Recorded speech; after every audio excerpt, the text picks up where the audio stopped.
everybody, and welcome to Tactical Tuesday. We are here again to go over, and actually we've got a great guest with us, Jack Miller, our President and Chief Technology Officer for T3 Sixty.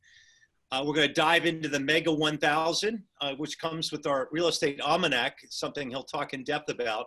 So Jack, how are you today? I'm doing great. Welcome back after a long holiday weekend for everybody. I hope everybody had some time off, even if it was still in the same house you've been in the whole time. So, and I do know some people went out. I saw, we got out in nature a little bit. I did a little bit of nature photography that I posted recently, and it's just it's good to get out. It's good to get out. Yeah. More and more people are getting out. So that's more and more of the country's opening up, and we're seeing showing time and other statistics, new loans, applications, everything's starting to pick back up. Yeah, I think the markets that we've been tracking have all had upward trends, some very significant. So if you're not, I love using the showing time data. It's great. We also have a lot of MLS statistics of pendings and offers written, and and what we're seeing is that pretty consistently people are re-engaging with the market, and we've got some road to make up, that's for sure, but they're re-engaging with the market. Yep. So, well, today's talk, we're going to do a little something different. We recently published our Mega 1000 list, and that includes our brokerage lists and franchisor and holding company lists as part of the Real Estate Almanac. And we did this last year, is that we looked at the top 1,000 brokerages and did some analysis of their productivity. And so we're going to jump into that today and quickly look at what we can learn from what's happening in the top 1,000 brokers with regards to agent productivity within those offices. And from that, hopefully everybody attending here can take something away. And if nothing else, get some reliable benchmarks for what you need to be shooting at for your brokerage and for the growth of your own company. So let's get past me because we're already there. Just say success leaves clues, right, Jack? Sure does. So the first bit we're going to do, I'm going to give you a little overview of the Mega 1000 and the lists that are contained in the Real Estate Almanac that are specific to brokerage. We have a Tech 500 list. We have the Swanepoel Power 200 list. So we have other lists within the Real Estate Almanac. The ones we're going to talk about today are related specifically to brokerage industry. So I'm going to talk a little bit about those, give some context. Then we're going to do some of the productivity analysis and just look at what we can learn from some of the most productive brokerages in the country and where you can set your sights. And I'm going to we're going to jump into the spreadsheet. I'm going to pull it up and kind of talk you through it a little bit, because I think there's some real lessons to be learned when you look at the productivity of those brokerages. We're going to talk a little bit about how to utilize this with your brokerage or team, and we're going to give you a tool that you can use to see how to get yourself either on the 1,000 list, like what changes, what you need to look like in order to be ranked on the 1,000, or if you're on the 1,000 already, what you need to do to improve. And so we've given you can plug in and do some scenarios and say, well, if I add this many agents, or if I increase my average sales price, or add transaction count per agent, you know, have that go up, kind of where you could land on the top 1,000 brokerage list for next year. So it gives you a little bit of goal setting, some motivation to improve your ranking and have a more profitable company. So all of this comes, again, from the Real Estate Almanac, the Mega 1000 list. This is the top 1,000 brokerages listed in the Swanepoel Mega 1000, U.S. residential real estate brokerage. We're not looking at Canada currently. We're really focused on U.S. residential real estate brokerage. And we have it sorted by sales volume and including transaction sites and agents. And we're going to provide you some of that data in the spreadsheet that we'll share, so you can have that. You can also access all of this online at realestatealmanac.com. So you go to realestatealmanac.com. You can go there. All the lists are there. It's got a search feature right up at the top. If you want to search for a particular company, that's great. But we are going to provide you a spreadsheet with the data as well. So before we jump in. Current U.S. brokerages in the United States are 106,548. So this is the top 1,000 over 100,000. Yeah. So this is a very select list. The top 1,000 brokerages do an enormous amount of volume. They tend to be a market share leader in whatever geography they're in because of their size. So, and just for reference, the top 1,000, starts at about 300 million in sales volume. That's where we do all of our rankings by sales volume, because it's most closely correlated to brokerage revenue. In most models, it's most closely correlated. We have a whole debate about whether we switch to transaction sides or not, and we have it every year. And right now we've stuck with sales volume as the determining criteria for the moment. So there are three categories of lists within the Mega 1000. There are what are called holding companies or enterprises. I'm going to talk about those. There are franchises, and then there's the brokerages themselves. Part of what we want to do when people go to the Mega 1000, you can get a little overwhelmed because there's a lot of the same sounding companies on three different lists, and sometimes that's confusing. So I'm going to real quickly explain those. The first and probably the most complex is the holding company. So to understand a holding company has both brokerages that it owns and operates, as well as franchises, meaning people that are individually owned and operated brokerages that have licensed the holding company's name. Probably the easiest one, and the one that most people are familiar with, is Realogy. So Realogy Holdings Corporation owns 7 franchise brands. And so there's franchisees of all of their brands, whether it's Sotheby's or Coldwell Banker, Century 21, ERA, Corcoran, any of those individual franchise brands. You can be a franchisee of one of those brands, but they also run Realogy Brokerage Group, which was formerly NRT. And so that is their owned and operated brokerage, and the largest brokerage in the US. And so that's probably the example that most people are familiar with. The franchisor, very similar. It's just one part of it. So this is, you have a franchisor, franchise brand with individual broker franchisees. The example I'll use here is Keller Williams.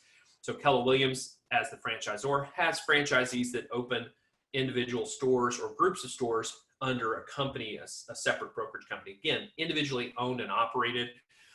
And so in our list, we rank the holding companies, which are based on their total holdings, both franchises and their company operated stores. On the franchise list, we only rank the franchise side. So we just look at the franchisee data. So it's not, you can't go apples to apples, because if you're a big holding company and you have a bunch of franchises and you have a brokerage you operate, that's not the same. You can't compare it just to a company that's franchise only. So that's why we've separated the franchise company list and the holding company list. And then the one that most are familiar with is brokerages. So brokerages have one or more offices, individually owned and operated, may or may not be franchised, but are listed on the Mega 1000 brokerage list. So that's just for a little bit for orientation.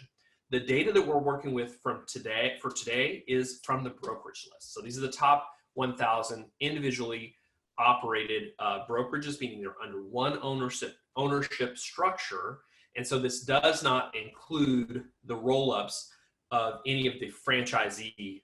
If you have a big brokerage and you also have some little franchises, we're not including the franchise agent counts or transaction counts or production in the brokerage list. It's only from the brokerage side. So if you own a bunch of franchises as well, they won't show up in this list. That would be on the holding company list.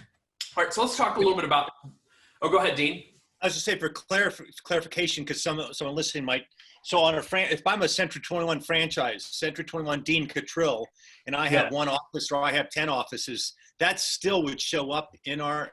You'd show up in the brokerage. Yeah, you would show up as a brokerage on the Mega 1000. Whether you own one office or 10 offices, doesn't matter. It's under one ownership structure. You reported your numbers in for your total sales, your total units, your total agents. You would show up as one brokerage on that list. The franchisor on the franchise list would also get credit for you. So you wouldn't show up individually on the franchisor list, but your Century 21 franchise, for example, would include you in the roll-up of all of their numbers. So that's how that works. Yeah. Got it. Yeah, we know it's a little confusing, but it reflects the structure of the industry. We have a lot of different ownership structures. But what we're really looking at is brokerage productivity in the Mega 1000 list. What did these brokerages under a single management structure were they able to do? So let's first compare apple to apple too. Yeah, apples to apples. Yeah, we want to make fair comparisons. It's not fair to compare a company that is both a brokerage and has franchises. It's not the same thing. You have to go apples to apples. So this list is apples to apples. This is where the most similarity is. So these are the largest of the three. We looked at three categories: sales, transactions, and agent count. Two of these are led by Realogy Brokerage Group, which is their Realogy's individual brokerage, which is a national brokerage that has 52,500 agents. And so here you can see they did 170 million in sales volume, 325 transactions this last year. What's interesting is their numbers are a little down. They lost about 6 million in sales volume and right around 90 million in or 90,000 in transactions. And so they're a little down, but that's a big enterprise. That's a number like that isn't surprising, because if they move around a percent or two, it shows up a lot, right? That's actually billion. What's that? It's actually billion, 6 billion. 6 billion. Yes. Yep. So it's pretty big numbers. These guys, They're in a class of their own. Home Services of America, again, they're a little bit down. But one of the things that we looked at before this call was residential existing sales transactions were slightly down from 2018 to 2019. So 2019 had a little bit of a retraction, not a big one, just not as many sales happened. And so I think you're seeing that with these big companies. I think you're seeing that in the way their numbers show up, that they had a little bit of a retraction in terms of sales volume and transactions themselves because of the retraction in the market, which was not a big retraction. Wasn't huge, but it was enough where if you're big enough, projected across a large entity, you're going to see that. So these are the most. All right, so let's talk a little bit about the least. So these are some of the companies that were the smallest or had the smallest number of transactions or the least volume and made it onto the list. And so this is where you can see, well, what does it take to get on the list? Like, how small could I be to get on here? So Leased Agents is a company named Homes USA. Now, Homes USA does focus a tremendous amount of effort on new construction representation. And so with 5 agents, they were able to do an enormous number of transactions. You can see 57, 90 transactions. That's a huge number. So for many of you, not a fair comparison, but for purposes of understanding what's possible in the residential industry, certainly valid, certainly something we would keep track of. Lease transactions, again, this reflects a very high, usually average price point. Was Maury People Sotheby's Realty. They were ranked 995, 28 agents, huge sales volume for that many people. So you can see there, if you have a team that is that small that's doing that much on average, it's pretty impressive. And lastly, the lease volume ranked at 1,000. So this is the entry into the list. They did 300 million in volume at 190K average. So 249 agents. So that's what, if you were at a price point significantly different from the Sotheby's Realty above, but that's what it takes to get onto the list. You got to do 1,574 transactions to make it there. So these are different ways of looking at the list. Like, how can I get on the list, or what does the population of the list? And I'm going to pull up the list in a minute. We can start looking at some of the trends in per person productivity, which I think are really interesting. So now let's talk a little bit about that productivity piece. So in this analysis, we excluded 2 brokers, and I'll tell you right off the bat, 2 brokers who were primarily listing new construction or offering to list in the MLS for a flat fee, which was US Realty and Homes USA. So we took both of them out just because it really does skew the calculations in terms of how these numbers show up. So if you see here, highest unit productivity, 72, if you look at this per person unit productivity, 72 units per person with only 20 agents there. That's pretty darn impressive. That is, you're doing closings every other day in a given business week per agent. So very impressive. This is a team-based brokerage. It's a RE/MAX team out of Houston. They do, in all fairness, for what we can see on their website, it looks like they do some new construction, but they appear to also do a significant volume of residential resale transactions. I'm going to pull up the spreadsheet. We're going to look at some other trends and patterns in just a minute. Highest sales productivity, RE/MAX peak to peak. They also rated in this category last year. So if you look at their per person productivity, 21 units, but 25 million in sales volume. So if you had 19 very productive sales associates who are all doing 25 million in sales volume, that's what RE/MAX peak to peak is. And so they were also the winner in this particular category of highest sales productivity on that per agent basis last year. Their average sales price is helping, 1.1 million. I wanted to pop up and show you just within the spreadsheet itself a few things that I think are helpful just in contextualizing per person productivity and units. So we've sorted here by per person units. Like I said, we took out these first two companies, Homes USA and US Realty, just because they don't really focus on resale. And I think most of the brokers that are listening on this call are doing a significant volume in resale, and most of the rest of this list is significant volume in resale. So we took them out just because we felt that they're operating so differently for many of you. And then we looked at, okay, RE/MAX Legends here, which is the team that we just talked about. We said, well, how are these guys doing? They're doing that 72 units per person. And so we went and pulled up and looked at their website to see and said, what is their team composition? So we looked at their team composition. And this is probably the reason why we're seeing such a high unit per agent volume is they have 3 people dedicated to builder marketing. So it's obvious they're following a little bit in the footsteps of the Homes USA and US Realty, who are using this, new construction type strategies to get new construction listings onto the MLS on the market, and therefore get the commission, but also they get to claim credit for the transaction as well. So we think that's why their number's so high. Right under that, there's another tier here, which is these two, RE/MAX Sales and RE/MAX Unlimited Real Estate at 43 and 40 units, pretty high. Both RE/MAX companies, both probably have some similarity in RE/MAX Legends. I think it's really interesting. We've got 3 RE/MAX companies that are very team oriented. They sell together. They're not huge companies, 20 agents, 31 agents, 49 agents. These are relatively small companies, but with incredibly high per person productivity. Dean, any thoughts on that? I think it's just really, this is where we're seeing the capacity of what a residential agent can do with these companies. Yeah, this is incredible. The Legends, when you pulled the website up, I thought it was really interesting to see that when you drop down from the owner and the C-level executives, the next category was the builder reps.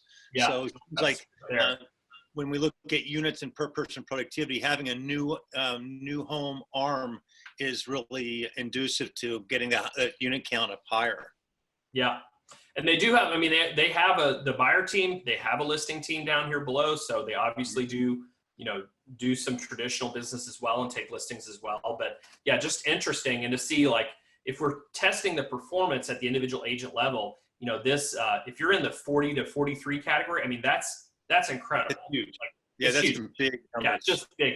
And then I think it's really interesting. You drop off, you see Redfin comes in at 34. Still a massive contender, but what's super cool from my perspective about this is you got 34 at this scale. Per person productivity sales of 20 million per person with this many agents, with 1,500 agents. That's remarkable. It is, granted, they have this massive engine, they're driving a lot of traffic, they're getting business into people's hands, and yes, these agents are not keeping the bulk of the commissions, but still, that's impressive at scale to have 1,500 agents on average doing 20 million in sales. Wow. So really cool. And then here's where you get into the ability to kind of begin to compare yourself to peers and really look at peers in the market to say, these are, there's a lot of companies that are doing, if you look here, if you look at this, so if we start over, we go down to let's say we start at 20 and say more than 20 units. So there are 50 companies or 49 companies doing more than 20 units per person. That's not a nothing. That's a lot of companies that have very productive sales force to be 20 units or more. But so if you're doing 20 units or more, if you're having agents on your team doing 20 units or more, just know you're an elite company. That puts you in the top 50 by productivity, which is pretty awesome. So I just want, and again, we're going to share this data with you so that you can use it for thinking about your own. You can also, we include the state in here so you can start to sort a little bit by your market territories. So if you want to do some of your own analysis, you can. We've done one other piece of analysis that we're going to share with you, which I think is really useful for talking about productivity, which is analyzing by market segment. So here we wanted to break the market, because one of the things that we hear a lot of times is they're the top companies, and it's just because they sell in luxury, they sell in high end, they're in a totally different market than I am. And there's a part of that that's valid, and there's a part of that that's just people who want to be on the list, right? So we broke it into categories and said, what's our demographics of the list by price point? Let's look at that. So we divided it into 3 markets: striving, which is up to 225K, mid-market 225 to 800, and luxury 800K and above. Now I know everybody's market's a little different. Somebody's going to comment in and say, you know what, luxury in my market starts at 700, or luxury in my market starts at over $1 million. And we get that. We did this via cluster analysis of the entire country. So we just looked at where kind of price points were clustered generally, and that's how we put these categories together. You can adapt these to your local markets. That's why we're going to provide the data for you. So if you want to go play and create your own similar types of comparisons, go right ahead. That's what we did. So striving market between 2018 and 2019, we saw an increase in per person productivity units by a whole unit. So if you were in a market below 225, just know that the 170 firms that made it on the list, they added a unit per salesperson last year. And what's really wild about that is that the number of homes that were sold dropped in 2019 from 2018. So there was not a big fall off, about 600,000 units did not sell in 2019 that did sell in 2018. So these companies increased by an average of 1 unit per person year over year in these striving markets. Pretty impressive. They added $200,000 in sales volume on a per person productivity level. So their average salesperson is selling 2.6 million in sales of these 170 firms that made it onto the 1,000. So pretty impressive. Mid-market, very similar story. 9.4 units per person in 2018. In 2019, improved to 10.66. Again, overall units was down slightly, but even in that context, the brokers on the top 1,000 managed to add almost another whole unit of production per salesperson in the organization. So pretty awesome. Added $600,000 in volume, probably about the value of that additional unit for those mid-market firms. And then luxury, we didn't see a big change there. They stayed pretty stable, 5.4 per person in 2019, 5.3 in the prior year. So they stayed pretty stable. And then the other comparison that's obvious, you look at, if you're in a striving market, you have to sell more units. Like that's just what it takes.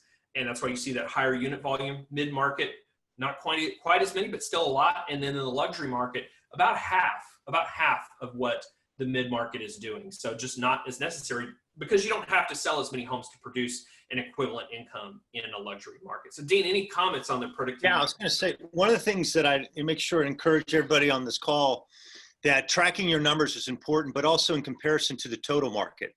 Like as you can see in very small down here, the total number of homes sold in 18, 5.96 million, and 19, it was 5.34 million.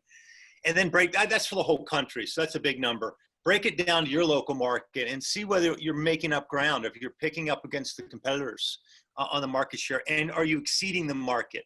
So if everybody, the tide old analogy or a little slogan there, when a tide rises all boats, so if you're riding the wave of the tide going up or down, and you're not making up any ground, that's good for you to know as a leader, because then you can adjust what you're doing tactically and strategically to take over more market share. And if you are exceeding the market, then that's great. You want to gobble up more market share, but do a comparison, just like you see here. It's important to index your sales gains to the changes in the local real estate market, like Dean's saying, because if the market went up and you just kind of rode the wave, that's great, but that might not be because of you. It might just be you happen to be in the market. So you want to see that. And if the market goes up, you should be taking in addition to the market if you're on a growth curve. And if you're not, if you didn't keep up with the market, that means you need to make some adjustments in order to stay steady with the changing market. So, but I have one more observation on this spreadsheet here, Jack, and that is if you look at the per person productivity and volume, if you're in a marketplace that you have both a striving and a mid-market, maybe even a luxury, if you have all three, or say you just have two for this conversation, the 2.6 average units or average per person productivity, that is, and then you go to mid-market 3.9. If you have the ability, that's a 50% increase from 2.6 to 3.9, and it's a higher price point. So not only are you selling potentially more homes on a per person basis, you're making more money if you're making a percentage, if you're that model that makes percentages off the price. Yep. One of the things that we talk about in working with brokers is that you want to look at your average sales price. That's one of your 6 key areas of making a bigger difference to your bottom line. And sometimes it's just proactively looking at primary market areas where you're going to try to go into those higher price points capture that market share. So again, that's some strategic thinking of how you can move yourself maybe out of the striving market price point if you have the availability of a mid-market in your current market.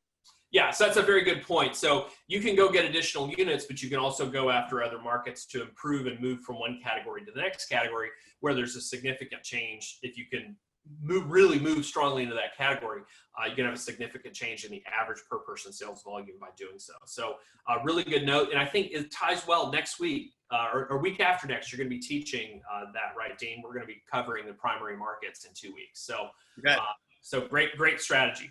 I know we're wrapping to the end of the half hour. I want to give you guys a takeaway for today. So we're going to send you some data that you can use and kind of work with to do some of your own productivity analysis. Of course, you can always go to the website at realestatealmanac.com. All the lists are there. If you want to get them, they're available there. We are going to give you a spreadsheet, though, to do some scenarios and some thinking about if you're not on the 1,000 list, how you could get there. And if you are on the 1,000, you want to improve what you can do. So I'm gonna again flip out and go over into Excel here so I can show you. So this is our what if spreadsheet, and I'll blow this up so you can see it. And this is just, we find that it's easier when you have a tool that you can kind of play with some concepts and think about how you can get there in planning your strategy. So this one, I've got an example. So here, if you're a 30 agent company, 10 average units, sales prices, 366 and 300 units, that's 110 sales volume. That would not rank you on the list. And so I said, well, what if we added 20 associates, work to add 20 associates, recruit more people in, we get our team a little bit more productive, right? And then we work on price point. So we're going to pick 3 initiatives and go after them to get us to 50 agents producing 12 units at a $500,000 average sales price per unit. Well, if we do all 3 of those things, here it says increase everything, that gets us to exactly 1,000 on the list. We break the 300 million in volume and make our way onto the list. So it's kind of fun just to see how you get there. So here you can come in, plug in your own numbers, see where you get to. Of course, feel free to build on top of this if you want to do your own, throw in your retained company dollar here, and now you have a pretty good estimate of how much revenue comes into the company. Throw in your percentage retained revenue or profit margin, then you can see how much growing your company would do here as well. And we have an exercise we do with brokers that are doing this strategic planning that takes that kind of approach, so you can start to look at how it affects your pocketbook and your income. So, but this is a good way just to experiment, see how do I get on the Mega 1000, and if you're on it, how do you beat those people that are above you on the list and move up? So we're happy to share this. We'll share this in the data itself that drives it, so that you have access to it and you can do your own analysis and work. Great.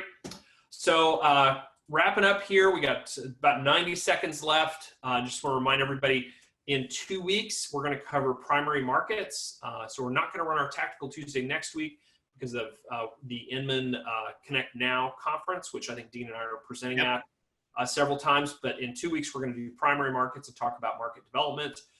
Sign up at prepare.t360.com and send any questions you have to Shannon in advance that are specific to developing into new markets. And that's going to be our topic there.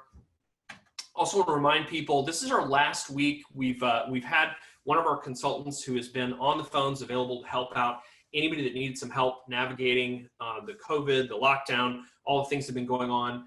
Just go to t360.com/ask and you can sign up for a free consulting session to talk about finances, opportunities, how to come strong out of the downturn. We've seen a lot of conversations about recruiting during this time, about growth during this time, about how to do fold-ins or how to look for opportunities in the market. There's a lot of people. It's a very optimistic industry. So once we got the cash flow stuff figured out, then everybody was on to how do I come out of this strong and how do I have a good rest of the year. So feel free to schedule a 30-minute session. We'd love to talk to you. And it is the last week that we're going to be doing this for at least this period of time. Who knows? We might do it again. But right now we're going to wrap it up at the end of May after several months. I think we've done 100 some odd broker calls on that channel. Had some really, really great experiences working with brokers that just needed a little extra help right now. So, so that's it, Dean. That's our productivity analysis. I think we did good today. Yeah, deep conversation. Thanks for taking us through that Mega 1000 and the Almanac. Jack, it was a great information there. I hope everybody and wish everybody well and safe. Be safe out there. And we'll look forward to seeing you in 2 weeks back here on Tactical Tuesday. We do have Fireside Chat this Friday at 2 o'clock. You guys ready to announce the guest, or you guys surprise everybody? I don't think, unless Chris wants to make the announcement, I don't recall who we have signed up for this week. Windermere. It's Windermere. Great. Yeah. So it's the Windermere family is going to be here. So I think we'll have the Windermere. They don't come out very often, so it's great. We're going to get them on. They're going to talk to us a little bit about what they're seeing in the markets they're in. They're both a broker and run a franchise arm as well. So we'll learn lots from them this week. So. And that's something, there's a link in the chat that you can sign up for. There's a lot of information there, but 2 o'clock on Friday, that's Eastern time, 11 o'clock Pacific. Jack, thanks so much. Great. Appreciate it. Thanks to everybody on Friday. Have a great week.